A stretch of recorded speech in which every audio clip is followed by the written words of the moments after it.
Good morning, students. This video is about class 5 subject social science, term 2, chapter number 1, weather and climate, and this is our lecture number 2. We were discussing the factor that affect the climate, and today we will start the factor from uh, direction of winds. Okay, direction of winds also affect the climate. The wind to affect the climate of a place. Wind मतलब हवाएं भी effect करती हैं climate, एक place के climate को. Winds में be hot, cold और most depending on the place from where they originate. Wind hot हो सकती हैं, कोल्ड हो सकती हैं, मोस्ट हो सकती हैं. डिपेंड करता है कि वो किस प्लेस से स्टार्ट हुई है, ओरिजिनेट कहाँ से हुई है.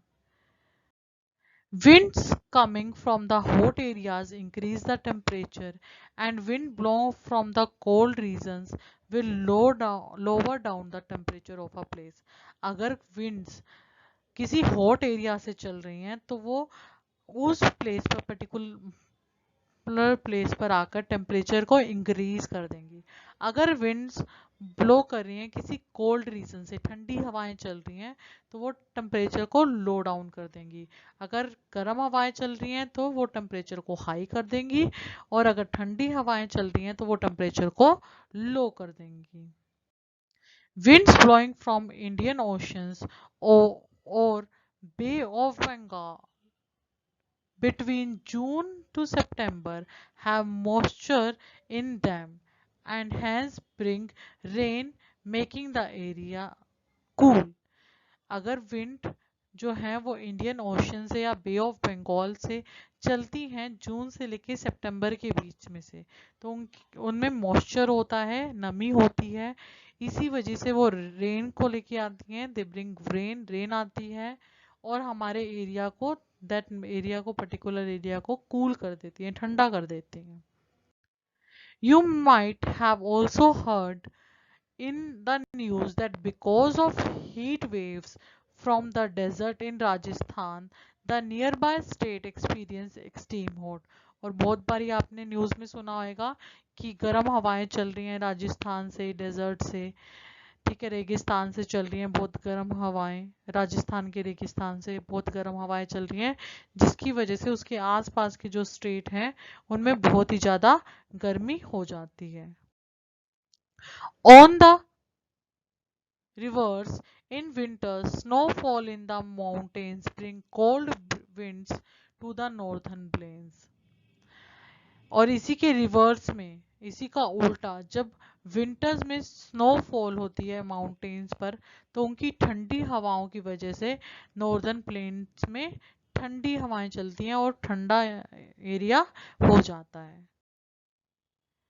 Now, next factor is humidity. Humidity means the amount of moisture present in the atmosphere. Humidity क्या होती है कि जितना अमाउंट ऑफ मॉइस्चर होता है, नमी का जो अमाउंट होता है हमारे एटमॉस्फेयर में, उससे ह्यूमिडिटी डिसाइड होती है. The winds blow over the sea bring in lot of moisture and make the climate of the coastal areas very humid. जो विंड्स होती हैं जो सी के पास से चलती हैं, वो बहुत सारा मॉइस्चर लेके आती हैं अपने अंदर, बहुत सारी नमी लेके आती हैं अपने अंदर, और क्लाइमेट को वो बहुत ह्यूमिड कर देती हैं. ह्यूमिडिटी हो जाती है, बहुत ज़्यादा नमी, चिपचिपाहट, उससे गर्मी लगती है, पसीने आते हैं, घुटन सी महसूस होती है. Winds blowing from the land to sea are often dry. और जो विंड्स लैंड से सी की तरफ जाती हैं वो क्या होती हैं, वो ड्राई होती हैं. सी की तरफ से लैंड की तरफ आएंगी तो वो मॉइस्चर होएंगी, ह्यूमिडिटी होएगी. बट जो लैंड से सी की तरफ हवाएं जाती हैं वो ड्राई होती हैं. Now, ocean's current. There are the flow of water below the surface of the ocean water. एक फ्लो होता है वाटर का जो सरफेस है, ऊपरी तह है ओशियन की, उसके नीचे भी पानी चलता रहता है। They effect the climate of a place, वो इफेक्ट करता है क्लाइमेट को एक प्लेस के।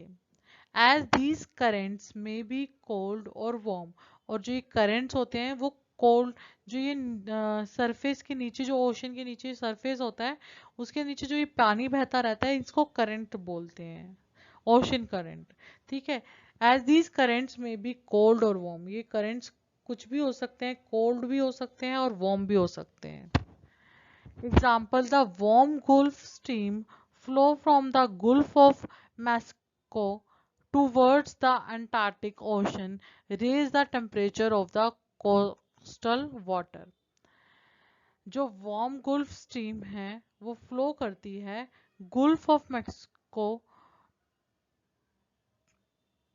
से अंटार्कटिका ओशन की तरफ, जिससे क्या होता है, टेम्परेचर रेज हो जाता है, बढ़ जाता है, क्योंकि वो वार्म गुल्फ स्ट्रीम है, गर्म पानी का झरना है, वो बहता है।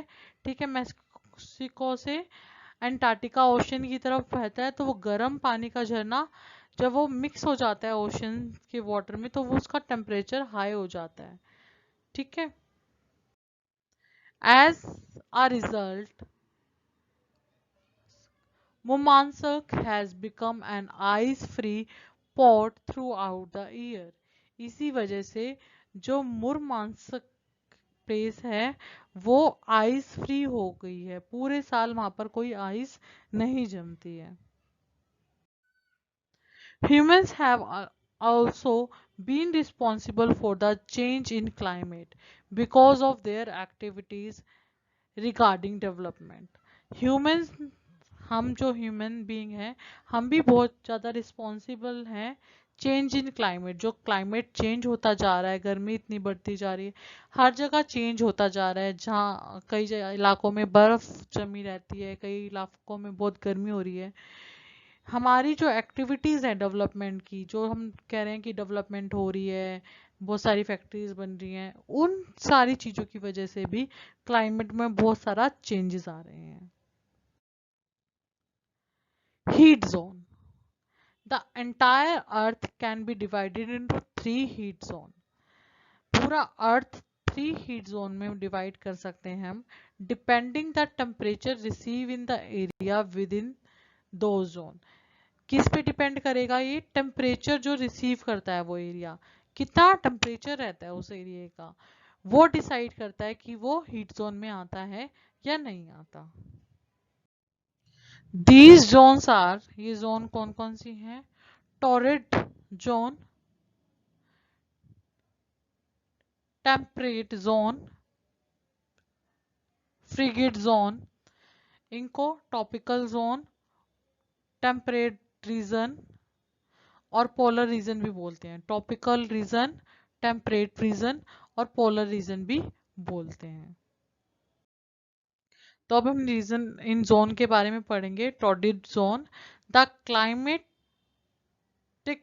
Zone lies between the tropic of cancer 23 north and the tropic of Capricorn 23 south. ये जो क्लाइमेट है, टॉर्डिक जोन है जो, वो किसके बीच में आती है, जो हमने पढ़ा था latitude, tropic of cancer 23 degree north से tropic of Capricorn 23 degree south के बीच में आती है। This region is located near the equator, और ये रीजन बहुत नियर है इक्वेटर के। It is hot and humid throughout the year, इसलिए ये हॉट रहता है और ह्यूमिड रहता है पूरे साल। As this zone is spread along the equator, इस ये जोन पूरी स्प्रेड हो चुकी है, मतलब फैल चुकी है इक्वेटर के आसपास। The sun rays fall directly on it, इसलिए जो सन रेज हैं वो इसके ऊपर डायरेक्टली फॉल करती हैं, making the area extremely hot, और इस एरिया को बहुत ज़्यादा हॉट बना देती हैं। The southern states of India like Tamil Nadu, Kerala and Karnataka fall in this region. जो हमारे साउथ के स्टेट्स हैं जैसे कि तमिलनाडु, केरला और कर्नाटका, वो इस रीजन में आते हैं। ये देखिए बेटा, ये है हमारी टॉर्रिड जोन, इक्वेटर के बिल्कुल पास में। ये सारी हमारी टॉर्रिड जोन है। ये बहुत ही हीट रहती है, बहुत ही ज़्यादा गर्म रहती है throughout the year. 23.5 north pole से और 23.5 साउथ पोल तक, ये इस बीच में रहती है। ठीक है। Now temperate zone. North India lies in the temperate zone. North India है जो, वो टेम्परेट जोन में आती है। This climate zone lies between, और ये जो टेम्परेट जोन है वो कहाँ लाई करता है? Tropic of cancer 23 degree north से अंटार्कटिक सर्कल 66.5 नॉर्थ तक। जो नॉर्दर्न हेम्सीफेयर है, ऊपर वाला northern hemisphere, tropic of cancer से आर्कटिक सर्कल तक ये लाई करता है। और साउदर्न हेम्सीफेयर में ये tropic of Capricorn 23 degree south से अंटार्कटिक सर्कल 66.5 डिग्री साउथ तक लाई करता है। नॉर्दर्न में ये 23 डिग्री नॉर्थ, मतलब ट्रॉपिक ऑफ कैंसर से लेके आर्कटिक सर्कल तक आता है। और जो साउदर्न हेम्सीफेयर में ये कैप्रिकॉर्न, टॉपिक ऑफ कैप्रिकॉर्न से अंटार्कटिक सर्कल तक आता है बेटा। It enjoys a moderate climate which is neither too hot nor too cold. ये एरिया हमारा जो नॉर्दर्न एरिया है वो इंजॉय करता है मॉडरेट क्लाइमेट को, जिसमें ना ज़्यादा गर्मी होती है ना ज़्यादा ठंड होती है। Spring, summer, autumn, winter are 4 season in a year.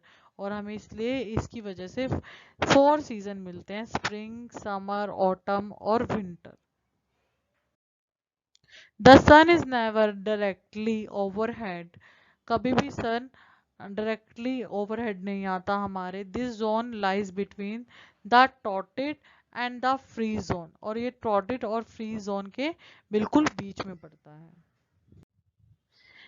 And देखो बेटा, ये है हमारी टेम्परेट जोन। 66.5 नॉर्थ से लेके 23.5 नॉर्थ पोल में, और यहाँ पर 66.5 साउथ से 23.5 साउथ तक। ये एरिया हमारा क्या है? Temperate zone. ये इसमें 4 सीजन आते हैं इस जोन में। ठीक है, 4 सीजन आएंगे इन दोनों जोन्स में, दोनों यहाँ से यहाँ तक इन जोन में 4 सीजन आएंगे। और जिसमें क्लाइमेट कभी गर्म कभी ठंडा, एक इंजॉयमेंट क्लाइमेट रहता है। Free zone. In the northern hemisphere, the free zone lies between Arctic Circle 66.5 degree north and the North Pole 90 degree north. In the southern hemisphere में आर्कटिक सर्कल और नॉर्दर्न पोल के बीच में पड़ता है। और it lies between the Antarctic Circle 66.5 degree south and South Pole 90 degree south. और southern hemisphere में ये अंटार्कटिक सर्कल और साउथ पोल के बीच में पड़ता है। नॉर्दर्न हेम्सीफेयर में ये अंटार्कटिक सर्कल और नॉर्थ पोल के बीच में पड़ता है। और साउदर्न हेम्सीफेयर में ये अंटार्कटिक सर्कल और साउथ पोल के बीच में पड़ता है। The slant of the sun rays almost lose its strength.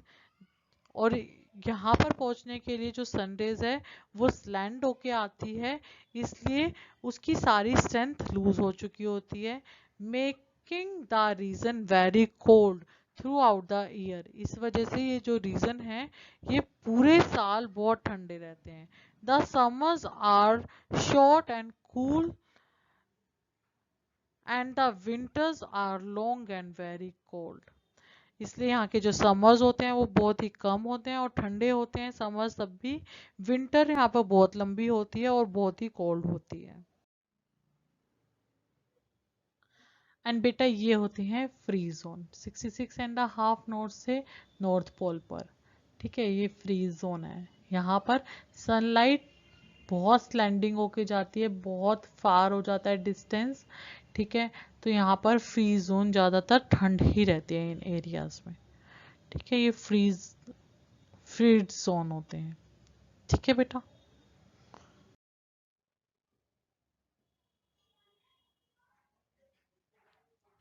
Climate zone. The world is also divided into several climate zones which are based on temperature and rainfall. जो world है वो बहुत सारे क्लाइमेट जोन में divide किया गया है temperature को और रेनफॉल को देख के। We will study about some of the country lying in these zones in the chapter which follow. हम इसके बारे में आगे पढ़ेंगे, जो जो कंट्री इन जोन्स में आती है आगे चैप्टर्स में ये हम पढ़ेंगे। नाउ बेटा, class 5 subject social science term 2 chapter 1 weather and climate lecture number 2 homework आज का। Today's homework is answer the following questions. Question number 4. Name the factors that affect the climate of a place. I repeat, name the factors that affect the climate of a place. Question number 5. Name the heat zones of the world. Write about any one of them. I repeat, name the heat zone of the world. Write about any one of them. Now beta, homework solution. Class 5 subject social science. Term 2 chapter number 1 weather and climate lecture number 1 homework solution. Our homework was 3 question answers. What do you mean by weather? What is climate? Differentiate between land breeze and sea breeze. Question number 1. What do you mean by weather? Answer is, weather is defined as the condition of atmosphere of a given place at a given time. I repeat, weather is defined as the condition of atmosphere of a given place at a given time. Question number 2. What is climate? Climate defined as an average of weather conditions of a place or an area. Climate क्या है? Average condition है, ठीक है, weather की। Climate defined as an average of weather condition of a place or area. Now differentiate between land breeze and sea breeze. First of all, sea breeze क्या होती है? Cool air from the sea below towards the land and cools the land. This cool air is the sea breeze. And land breeze क्या होती है? Warm air from the sea rays and blow towards the land, making the land warm. This warm air is called land breeze. I repeat, sea breeze, cold air from the sea blows toward the land and cools the land. This is called cool air. Sorry, this cool air is called sea breeze. Or land breeze, warm air from the sea rises and blow towards the land, making the land warm. This warm air is the land breeze. बेटा, जितना भी हमने इस lecture में read किया है, पढ़ा है, वो आप अपनी बुक में रीड करेंगे. If you have any doubts and queries then point out करो उसे. और जो आपकी सिस्को लाइव क्लास है अब, उसमें आप अपना डाउट्स मैम से कवर कर लेना. और जो आपका जो होमवर्क है, इसको आज 8 PM से पहले पहले भेज देना बेटा, ठीक है. ओके बेटा. और मैम की मेल आईडी पर 8 PM से पहले पहले भेज देना। ओके बेटा, bye bye, have a nice day, be safe, be happy, have fun, bye bye.